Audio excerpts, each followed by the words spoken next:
Hello guys, this is Prankur. Welcome to my channel Begin Endless Automation, and today we will talk about Microsoft Office 365 activities part 2, which would be about Outlook and calendar activities. So before we start, let's recap how to configure Azure portal. For that, let's go back to portal.azure.com. I have already logged in. So here you have to click on Azure directory, Active Directory. Then you have to click on App Registrations. After that you have to make a new registration. I have already one, so I'll click on that. And then you have to set API permissions. And after setting up the permissions from this app, you will have to take application and tenant ID. Once you set up that, you will have to come to UiPath Studio and install the package for Microsoft Office 365, and you will have to take Microsoft 365 scope here, and in the properties you should pass the application ID and tenant ID. Now if you want to send or receive messages with the help of Microsoft Office activities,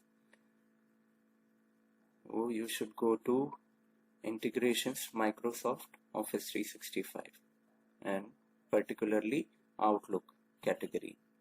Now let's see how to send email from here.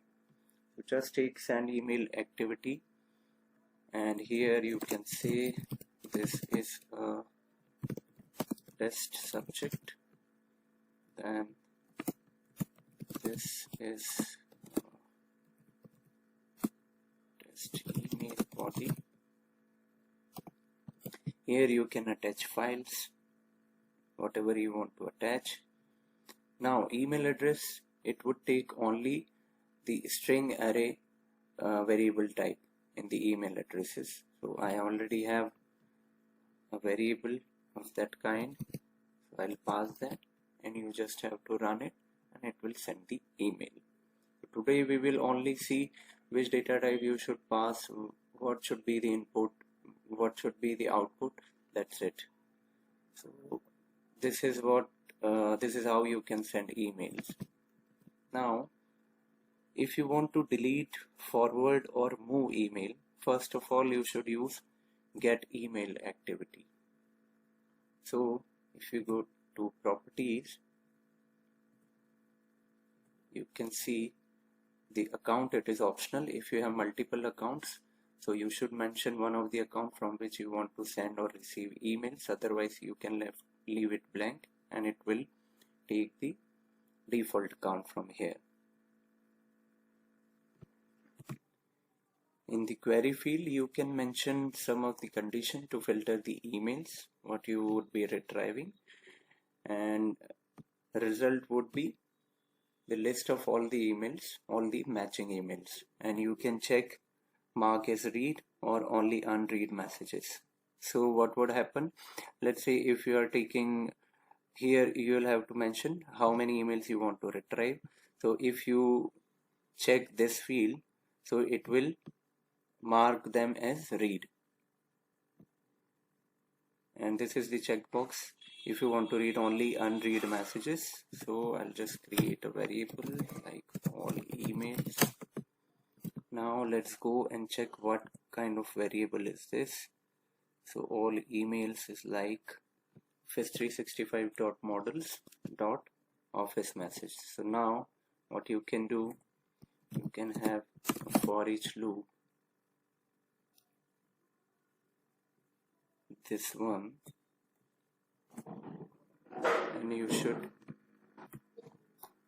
change this one to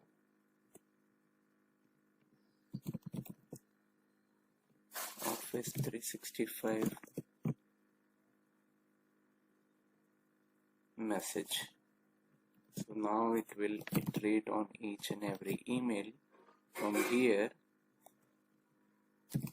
you can type Office 365, select Outlook, then use delete email.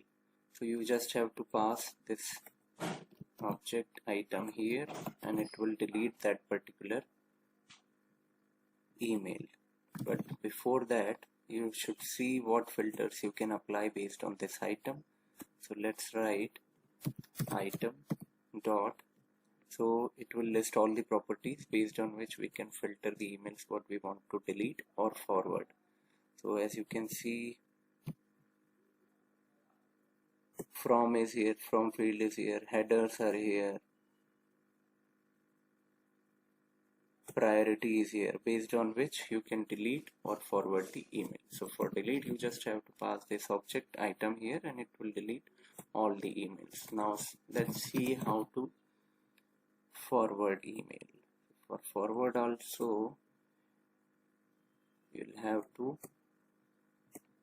take the email message what you want to forward, and this should be array of email IDs, string array, and your body. So this will forward the email.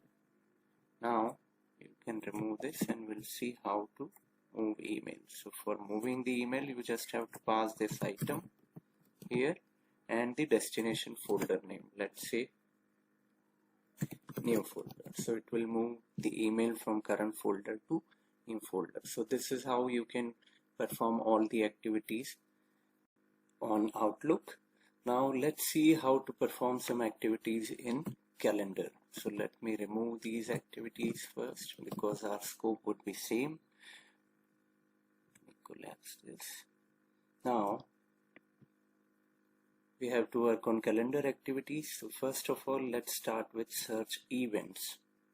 So let's say if you want to search an event like meeting with UiPath, so you can do a search, and this is the same thing. Account is here. If you leave it blank, it will take it as the default account which is configured in your system.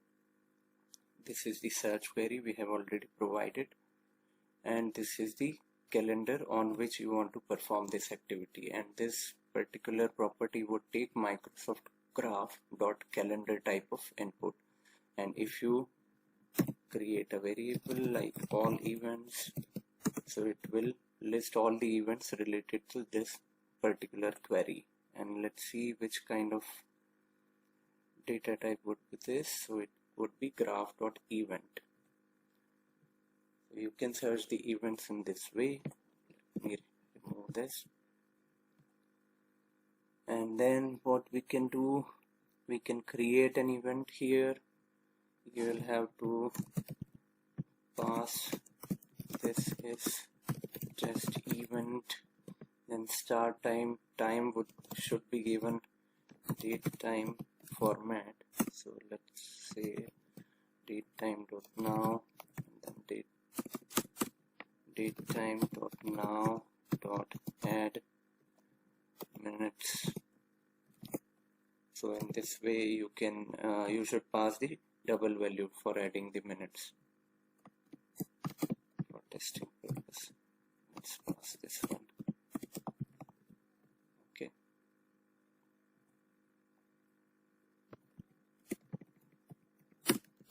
Yeah, and you should provide the time zone also. So let's provide IST, and then we have some different things like account. In the same way, you have to provide an account on which you want to perform this operation. Then calendar, on which calendar you want to create this event. If you don't provide anything, it will create the event on the default calendar. So this is how you can create an event. For deleting an event or for modifying an event, you should first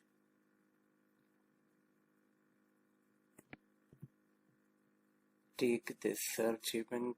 We have already used this one. So all events, and from here you should take a for each loop,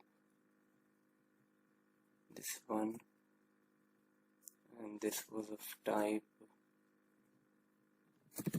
Microsoft dot graph dot event. I think it was this one, right? Yeah, this one.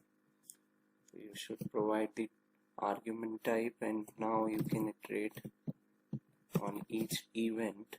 Let's go back to Office 365 activities and then calendar, and you can take a delete event.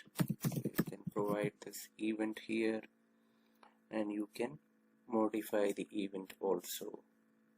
You'll have to pass the item, then you can change the subject, body, and time also. So this is how you can modify. Now let's see the properties based on which you can delete or modify the events. So we have attendees, then we have created time, and then has attachments, ID, importance, based on which you can delete or modify the event. So this is how you can use calendar and Outlook activities in Microsoft 365. Till my next video, thank you so much for watching. Thank you.